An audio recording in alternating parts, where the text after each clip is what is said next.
Maayong adlaw sa tanan, subong nga adlaw, aton pagatunan ang MTB MLE1, una nga markahan, Module 5, Mangin Matinahuron. Ang module nga ini ginhimo para sa kasubong mga bata sa una nga halintang. Diri mo mahibaluan ang kinaangdan nga mga hambalanon kag ang husto nga paggamit sang mga tinaga sa pagtahod. Pagkatapos sang module nga ini, kinalauman ikaw nga makagamit sang mga kinaangdan nga mga hambalanon kag husto nga tinaga sa pagtahod. Tinguhai ini, lantawasing maayo ang mga laragway sa idalom.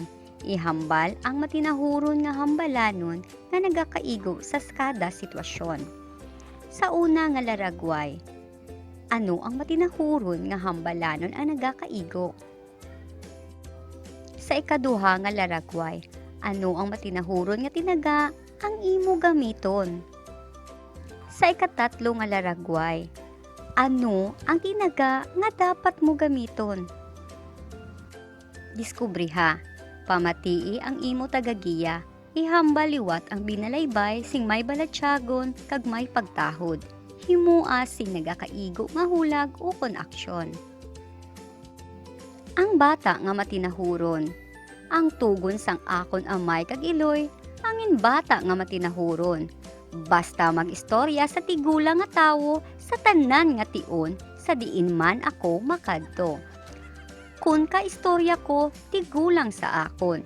Dapat sila tahuron kag sundon. Malipayon ako nga ini sambiton, ang mga tinaga nga matinahuron. Usisaa ini, mga tinaga sa pagtahod.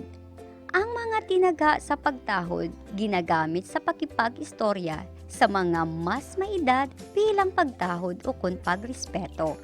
Ang maayo nga pamatasan kinatudlo sang aton kinikanan. Mga tinaga sa pagtahod. Ini mga halimbawa sang mga tinaga nga ginagamit sa pagtahod. Pagtamyaw. Halimbawa, maayong aga. Pagpangayo sang pasensya. Halimbawa, nagapangayo ako sang pasaylo sa nahimo ko nga sala. Pagbaton sang bisita. Halimbawa, kinaabi-abi namon ang inyo pag-abot. Pagpangabay kag paglisensya. Halimbawa, pwede bala mahulam ang imo lapis? Pagpakilala. Halimbawa, ako si Vic, abyan sang imo bata.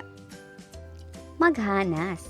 Pamatii ang imo tagagiya, samtang nagabasa sang mga masunod nga tinaga sa pagtahod.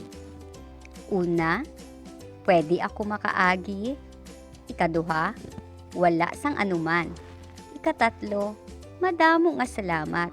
Ikaapat, ginatamyaw ko ikaw. Ikalima, pwede bala ako makagwa?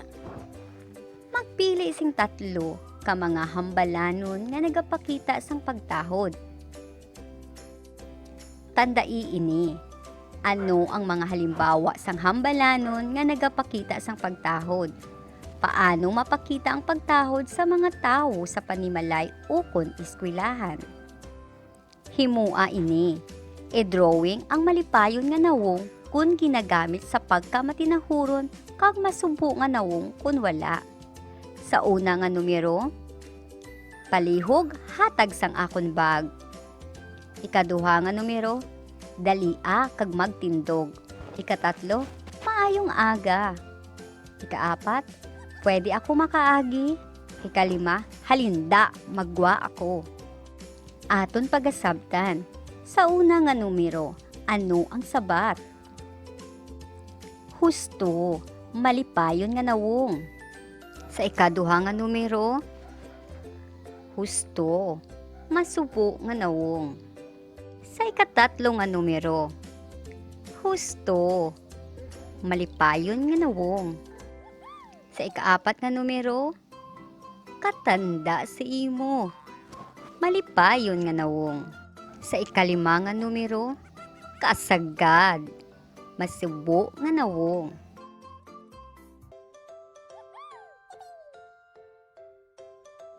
Sa duga nga hilikoton, pagahimuon, Ano ang mga tinaga nga gingamit sa pagtahod? Una, maayong aga, Ma'am Perez, pagtamyaw ni Gina. Ikaduha nga numero, madamo nga salamat sa regalo, sambit ni Julia. Ikatatlo nga numero, pwede ako makaagi, ang pamangkot ni Hill. Ikaapat nga numero, malipayon nga kaadlawan sa imo Arnold, ang tamyaw ni Ella. Hasta diri na lang ang aton pagtuon. Asa sa sunod naman nga leksyon, madamo nga salamat.